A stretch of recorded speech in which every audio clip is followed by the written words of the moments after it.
તો પરમાત્મા આ ભાગવતની કથા આપણને મૃત્યુના ભયમાંથી છોડાવી દે છે.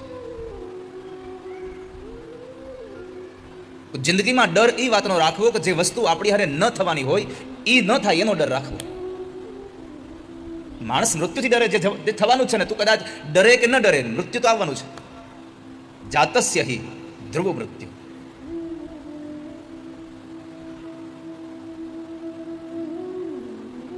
તો આજે જન્મ ને મરણના ડરમાંથી, જન્મ ને મરણના દુઃખમાંથી આપણને છોડાવે એવું પાવન ગ્રંથ કોઠારિયાની પાવન ધરામાં જ્યારે ભગવાન પધાર્યા છે,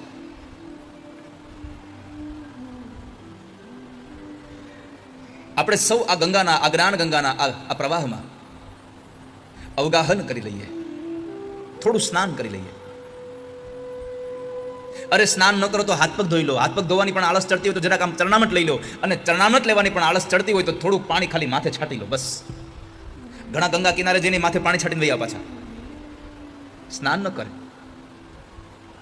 ઘણા લોકો યમુના કિનારે જઈ અને ખાલી દર્શન કરીને વયા આવે, પાન ન કરે.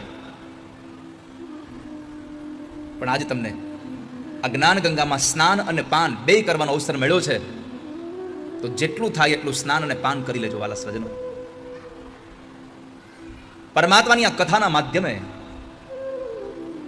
આપણે સૌ આનંદનો અનુભવ કરીએ.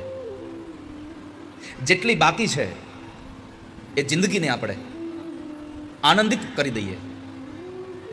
ઘણાને આનંદ કોઈ સારી ગાડીમાં મળે, ઘણાને આનંદ કોઈ સારા મકાનમાં મળે, ઘણાને આનંદ પિક્ચર જોવામાં મળે, ઘણાને આનંદ ફરવામાં મળે. પણ મારે તમને કહેવું છે કે ગાડીમાં, મકાનમાં, ફિલ્મમાં, ફરવામાં જે કાંઈ મળે એ બધી મજા છે. આનંદ તો કેવલ મારા ઠાકોરજીની કથામાં જ મળી શકે. કારણ કે જેની પાસે જે હોય આપી શકે. આ દુનિયામાં આનંદ કેવલ પરમાત્મા પાસે છે, કારણ કે પરમાત્મા આનંદ ઘન સ્વરૂપ છે.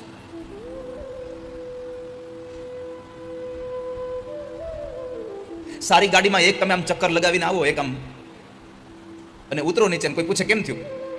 આપણે નવી કાર લેવા જવું અને ટેસ્ટ ડ્રાઈવમાં જઈએ એટલે ઉતરીએ એટલે આપણી પાસેથી ફીડબેક લઈ કે કેવું રહ્યું તમને, એટલે આપણે શું કહી, બહુ મજા આવ્યો, સરસ છે. પિક્ચર જોઈને બહાર આવો, તમને પૂછે કેવું લાગ્યું, તો કે બહુ મજા આવી. પણ કથામાંથી નીકળ્યા પછી કોઈ દી આપણે કહીએ મજા બહુ આવી એમ ના. કથામાંથી નીકળ્યા પછી કોઈ પણ પૂછે, વક્તા ગમે તે હોય, પણ ભગવાનની કથામાંથી તમે નીકળો અને પછી કોઈ પૂછે કેમ થયું, તો આપણે તરત કંઈક બહુ આનંદ આવ્યો આજે કથામાં. કારણ અહીંયા આનંદની વહેંચણી થઈ રહી છે. પરમાત્મા સ્વયં આનંદ સ્વરૂપ છે. તો એ પરમાત્મા આપણી વચ્ચે આજે પધાર્યા છે અને આપણે ભગવાનના ખોળામાં બેઠા છીએ, ભગવાનના મંદિરમાં બેઠા છીએ. ત્યાર સુધી આ માંડવો હતો, હવે મંદિર બન્યું છે, અને મંદિરમાં પવિત્રતા હોવી જોઈએ.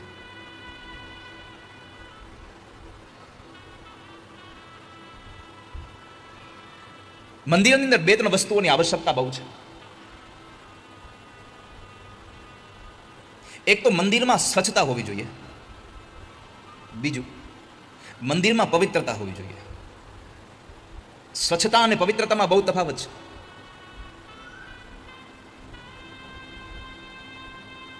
તો સ્વચ્છતા પણ હોવી જોઈએ, મંદિરમાં પવિત્રતા પણ હોવી જોઈએ, અને બીજું મંદિરમાં નીરવ શાંતિ હોવી જોઈએ. આજે પહેલો દિવસ છે એટલે તમને બધાને એક માત્ર સૂત્ર આપી દઉં વાલા સ્વજનો. બે જગ્યાએ હંમેશા ચૂપ રહેવું. એક, ભગવાનના મંદિરમાં જાઓ ત્યાં સુધી બને ત્યાં સુધી ચૂપ રહો, મૌન રહો. પ્રભુને જોયા કરો, પ્રભુની મનમાં પ્રાર્થના કર્યા કરો.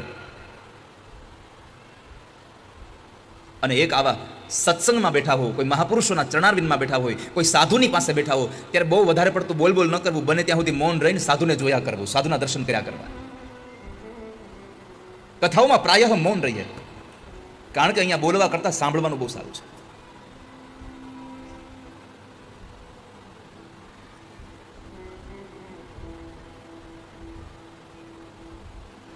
જ્યારે અમુક સમયે બોલવાનો અવસર આવે તો કથામાં બોલી લઈએ.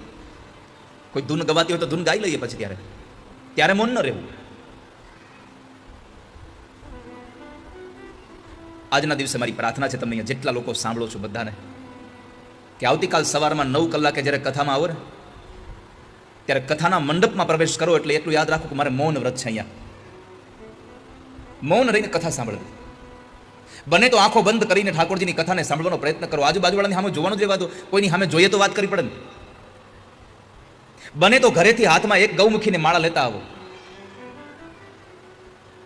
માળાને ફેરવતા ફેરવતા ઠાકોરજીની કથા સાંભળો.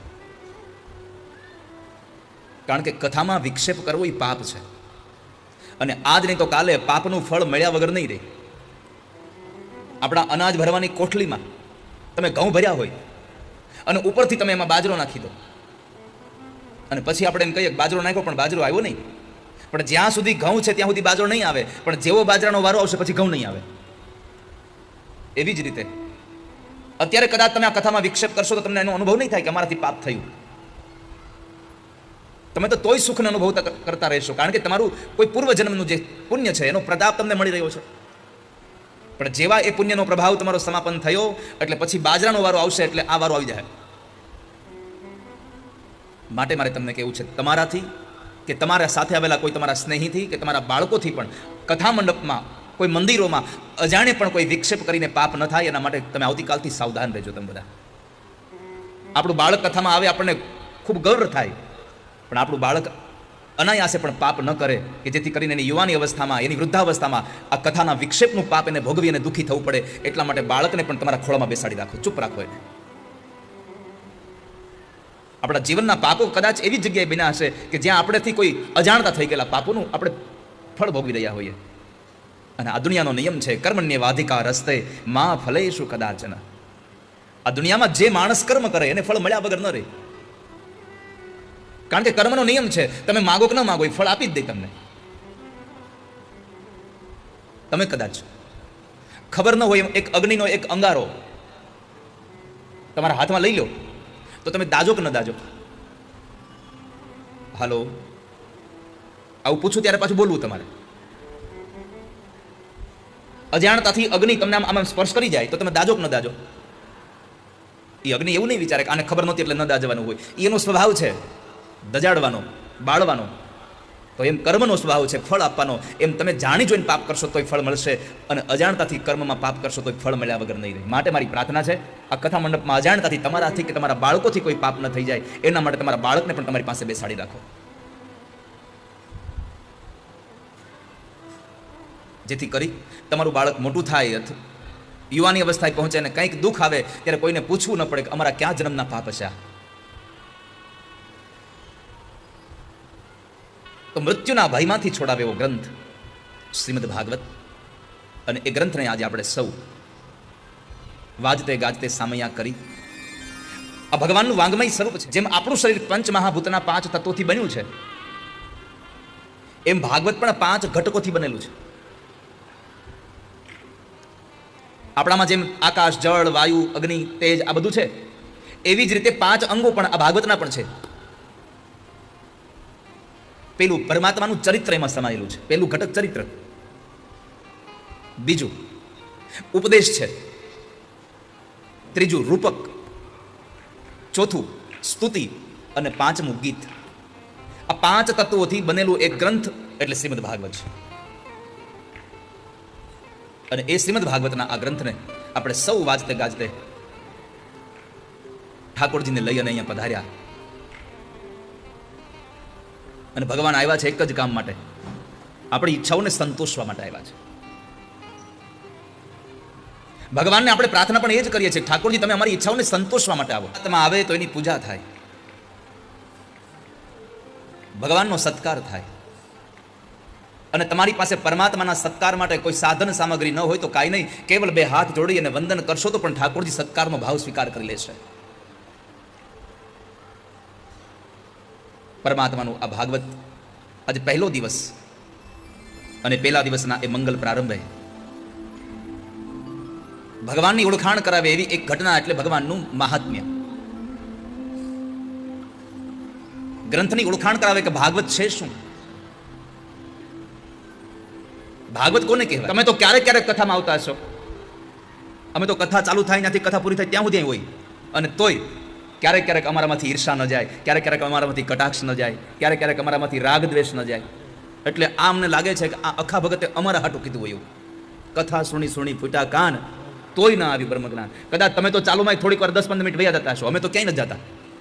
અને તોય અમારામાં આ રહે છે. કારણ કથાઓ સાંભળી સાંભળીને કાન ફૂટી ગયા, પણ બ્રહ્મનું જ્ઞાન ન થયું હજી. અને જો બ્રહ્મનું જ્ઞાન થઈ જાય તો રાગ દ્વેષ ન રહે. કોઈને ખરાબ વેણ ન કહેવાની ઈચ્છા થાય તો સાંભળવું કથા હમણાંમાં ઉતરી છે. કોઈની ઈર્ષા ન થાય તો સમજવું કથા અમારામાં ઉતરી છે. કોઈનું ખરાબ કરવાની ભાવના ન જાગે તો સમજવું કથા અમારામાં ઉતરી છે. બાકી ક્યારેય પણ કોઈને ખોટા શબ્દોથી પણ કોઈને દુઃખ લાગે એવું શબ્દ બોલવાની ઈચ્છા થાય તો સમજવું કથા સાંભળી છે, ખાલી ઉતરી નથી અમારામાં. જેનામાં કથા ઉતરે એ કોઈનું ખરાબ ન કરી શકે. જેને કથા ઉતરી જાય એ કોઈનું વાંકું ન બોલી શકે, કોઈના માટે ઘસાતો શબ્દ ન બોલી શકે, કોઈને મેણું ટોણ ન મારી શકે, કોઈને કદાચ આ મર્મમાં પણ ન કહે તો સમજવું કથા મારામાં ઉતરી છે. બાપજી, કથા નથી સાંભળવી, પણ અમારે એટલું સાંભળવું છે, શાંતિ કેમ મળે? શાંતિ મેળવવા માટે શું કરવું જોઈએ? શું નામના મહાપુરાણે કીધું તમે ભાગવત સાંભળો. ભાગવત શું કામે? તો કહે છે ભાગવત બધા જ વેદોનો સાર છે, બધા જ વેદ અને ઉપનિષદોનો સાર એટલે ભાગવત છે. પુરાણોનું તિલક ભાગવત છે. કારણ કે ભાગવતના એક એક શબ્દમાં ભગવાનનો મહિમા ભર્યો છે. ભગવાનના ભાગવતના એક એક શબ્દમાં ભગવાનનો મહિમા ભર્યો છે. માટે તમે ભાગવતની કથા સાંભળો. બાપજી, અમે બીજે ક્યાં જઈએ કથા સાંભળવા? એક કામ કરો ને, તમે જ કથા સાંભળાવી દો. સુતરામના મહાપુરાણીને પ્રાર્થના કરી અને એની તો ઈચ્છા હતી જ કથા ગાવાની, પોતે કથા કહેવા તૈયાર થયા, પણ એટલું કહ્યું તમે સાવધાન થઈને કથા સાંભળો. ક્યારેય પણ કોઈ વ્યક્તિને પ્રાપ્ત કરવા હોય તો એ આપણું છે એવો ભાવ ન દર્શાવો, માલિકી ભાવ નહીં, દાસ્ય ભાવ દર્શાવો તો આપોઆપ વ્યક્તિ તમારો થઈ જાય. ભગવાન, અમે તમારા છીએ. નાથ તવાહમ દાસોહમ કૃષ્ણ તવાસ્મી. હે નાથ, અમે તમારા છીએ, તમારા દાસ છીએ. કૃષ્ણ તવાસ્મી, અમે તમારા છીએ કૃષ્ણ. આપ પાછા આવી જાવ ને, તમે જેમ કહેશો એમ કરવા અમે તૈયાર છીએ. તમે કહેશો તો તમારી દાસી બની જશો, પણ તમે પાછા આવી જાવ. કારણ નાથ, તમે વ્રજના પ્રાણ સ્વરૂપ છો. તમને જોયા વગર અમારો સૂર્ય ઉગતો નથી ક્યારેય. આપ પાછા આવી જાઓ. અમારી પ્રાર્થના એટલી જ છે, તમારા પરમ સુંદર શ્યામલ મુખડાના દર્શન કરાવો. આપના ચરણ કમળ સંસારના ભયને મટાડનારા અને આપનો વરદ હાથ અમારી કામનાઓને પૂરી કરનારો છે. માટે હે નાથ, અમારી વચ્ચે પ્રગટ થાવ અને જલરુહાનનમ ચારુ દર્શય. અમને બધાને દર્શન આપી અને તમારો વરદ હાથ અમારા માથા ઉપર પધરાવો. જો અહીંયા ગોપીઓ બધી ભેગી થઈને કહે છે, પણ એમ ન કીધું મારા માથા ઉપર પધરાવો, અમારા માથા ઉપર પધરાવો. કારણ અત્યારે બધી જ ગોપી દુઃખમાં છે, અને દુઃખમાં જ્યારે વ્યક્તિ હોય ત્યારે બધાની દશા એક સરખી હોય. જ્યારે કોઈ વ્યક્તિ આવતો હોય ઘણા વર્ષો પછી, ત્યારે એને મળવા માટે બહુ બધી વ્યક્તિ તૈયાર થઈ હોય, પણ બધાના મનના સુખ અલગ અલગ હોય. પણ જ્યારે કોઈ વ્યક્તિ પોતાનાથી જ્યારે દૂર જતું હોય ત્યારે બધા જ લોકો દુઃખી હોય, પણ બધાની વ્યથા એક જ હોય, વિરહ, વિયોગ થયો હોય. એટલે બધી ગોપીઓ એમ કહે છે કે મારા ઉપર હાથ નહીં, અમારા બધા ઉપર હાથ પધરાવો, અમારા ઉપર હાથ પધરાવો. અહીંયા બહુવચન એટલા માટે કહ્યું કે અમારા બધાની દશા એક હરખી છે, અને તમારો વરદ હાથ જો અમારા માથા ઉપર આવશે ને તો અમારા બધાના માન, મદ અને અહંકાર બધું જ વયું જશે, અને અમને શાંતિનો કે ગોકુળમાં નંદ અને યશોદાનો જે દીકરો છે એ વસુદેવ અને દેવકીનો 8મો દીકરો હોય એવી અમને શંકા છે. નારદજીએ તરત જ કીધું કે લાવો તમારી શંકા ઉપર હું મહોર મારી દઉં. નંદ અને યશોદાનો દીકરો એ જ વસુદેવ અને દેવકીનું 8મું સંતાન છે. કંસને ઘણી શંકાઓ હતી, પણ એ શંકાનું નિવારણ કર્યું અને કંસનો નિર્ણય દ્રઢ કરાયો કે વસુદેવ અને દેવકીનું 8મું સંતાન એ નંદ યશોદાનો દીકરો છે. હવે એને મારી નાખવા માટેની પ્રયાણ કરે છે. ધનુષ યજ્ઞનું આયોજન કર્યું અને એ ધનુષ યજ્ઞમાં બોલાવી અને આપણા કોવલિયા પીઢ હાથી દ્વારા, આપણા મલો દ્વારા એને મરાવી નાખવાનું એક અહીંયા યુક્તિ નિર્માણ થઈ. અને એને લઈ અને અક્રૂરજી મહારાજ એક કુમકુમ પત્રિકા લઈ અને ભગવાનને તેડવા માટે અને નંદ બાબાને આમંત્રણ દેવા માટે ગયા. પરમાત્મા પોતાની લીલા પ્રમાણે નારદજીને આ બધી જ આગળ કરી અક્રૂરજીને તેડવા માટે મોકલાવ્યા. આ ભગવાનની લીલાએ અંતે પરમાત્મા જ્યારે અક્રૂરજી તેડવા માટે આવ્યા, ભગવાન વ્રજવાસીઓ પાસેથી નીકળી અને પરમાત્મા મથુરા જાય છે. ભગવાન મથુરા ગયા ત્યારે વ્રજ વામણું થયું છે સાવ. ભાગવત કથાકાર લખે છે કે જે દિવસે ભગવાન વ્રજમાંથી નીકળ્યા એ દિવસે વ્રજવાસીઓએ કોઈ એક પણ પાણીનું ટીપું પોતાના મોઢામાં નથી નાખ્યું. ભગવાન વ્રજવાસીઓ પાસેથી વિદાય લે છે. એ સમયે પરમાત્માએ પોતાની કામળી અને પોતાની વાંસળી રાધાજીના હાથમાં આપી ભગવાન વિદાય લઈ માં યશોદાને એક વચન આપ્યું કે માં, આપણે બધા ફરી પાછા મળીશું. બે પત્નીઓ પોતાના પિતાજી પાસે મગધરાજ જરાસંઘ પાસે જાય છે અને જરાસંઘે 17 વખત મથુરા ઉપર ચડાઈ કરી. 18મી વખત કાળયવન અને જરાસંઘ બંને ભેગા મળીને જ્યારે ચડાઈ કરવા આવે ત્યારે પરમાત્માએ નવી નગરીનું નિર્માણ કર્યું, દ્વારિકા નગરીને નિર્માણ કરી. સૌ યાદવોને ત્યાં પધરાવ્યા. ભગવાન ડુંગરાઓની એક ગુફાઓમાં સંતાયા અને જરાસંઘે ડુંગરાઓ સળગાવ્યા અને કાળયવન એની પાછળ જાય છે. તો મુચકુંદ રાજા દ્વારા પરમાત્માએ એનો ઉદ્ધાર કરાવ્યો. મુચકુંદ રાજાએ ભગવાન પાસે દર્શનની માગણી કરી. ભગવાને બીજા જન્મમાં દર્શન આપીશ એવી વાત કરી અને મહાપુરુષો લખે છે કે મુચ્ચુકુંદ રાજા બીજા જન્મમાં જુનાગઢના નરસિંહ મહેતા બનીને આવ્યા અને ભગવાને એને દર્શન આપ્યા છે. એ કથા બતાવી. ત્યારબાદ પરમાત્મા કહે છે કે ચાલો હવે આ યુદ્ધમાંથી થોડીક નિવૃત્તિ લઈ અને પરણવાના કામ કરીએ. પોતાના મોટા ભાઈ દાઉદાદાનું લગ્ન રેવત રાજાની દીકરી રેવતી સાથે કરાવ્યા અને ભગવાનનું પેલું લગ્ન ભીષ્મક કન્યા રૂકમિણી સાથે પરમાત્મા પરણે છે. એ ભીષ્મક કન્યા રૂકમિણી મનોમન પોતાના પતિ તરીકે ભગવાનને સ્વીકારે છે, પણ એનો જ ભાઈ રૂકમી એના લગ્ન એના મિત્ર શિશુપાલ સાથે કરવા તૈયાર થયો. ત્યારે રૂકમિણીએ નક્કી કર્યું હતું કે આ જન્મમાં જો કોઈને પરણીશ અને મારો પતિ કોઈને માનીશ તો એ દ્વારિકાવાળા ભગવાન કૃષ્ણ હશે. એના સિવાય કોઈના હાથમાં મારો હાથ નહીં આપું, એના સિવાય કોઈની ચુંદડી નહીં ઓઢું, એના સિવાય કોઈના નામની મહેંદી નહીં મૂકું અને એના ઘર સિવાય કોઈના ઘરનું પાણી ગ્રહણ નહીં કરવું. આ રૂકમિણીએ નક્કી કરેલું હતું. પણ એનો ભાઈ એના લગ્ન શિશુપાલ સાથે કરવા તૈયાર થયો ત્યારે રૂકમિણીએ પોતાના મનનો ભાવ 7 શ્લોકોમાં લખી અને સુદેવ નામના બ્રાહ્મણને પત્ર આપી અને કીધું, પ્રભુ જાવને દ્વારિકાધીશને મારો પત્ર દઈ આવો. પ્રેમ પત્રની શરૂઆતમાં રૂકમિણીએ કરી છે. પેલો વેલો પ્રેમ પત્રમાં રૂકમિણીએ ભગવાન માટે મોકલાયો. 7 શ્લોકો છે, સપ્તપદી છે અને એ 7 શ્લોકોમાં એવો ભાવ લખ્યો માં રૂકમિણીએ કે ભગવાન એને લેવા માટે કુંડીનપુર આવ્યા.